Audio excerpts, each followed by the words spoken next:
Presidente da Autoridade Região Autônoma Oecusi Ambenu halau transferência para Jardim dos Heróis e Mártires da Pátria e a Oecusi também afeta a construção aeroporto, mas be faten nebe atuhari Jardim Heróis Fong ladau identifica.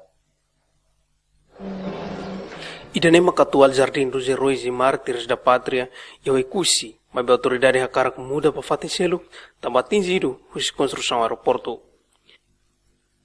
Mamaluk sirohotu, nem transferência dele.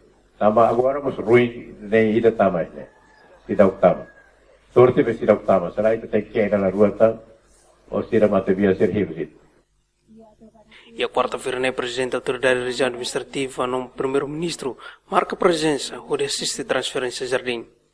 Jardim é o lugar osan riu atos ruaresin dólar americano.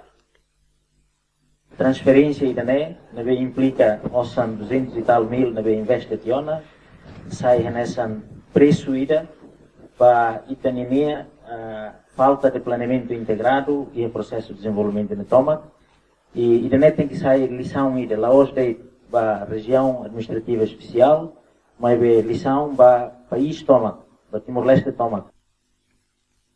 E a fato nebe hanesan líder na ruane simbolicamente halos destruição ba aihansira nebe li ona prazo.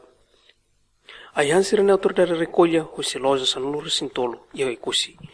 O Oecusi Delfim de Oliveira, Francisco Marques, a tua reportagem.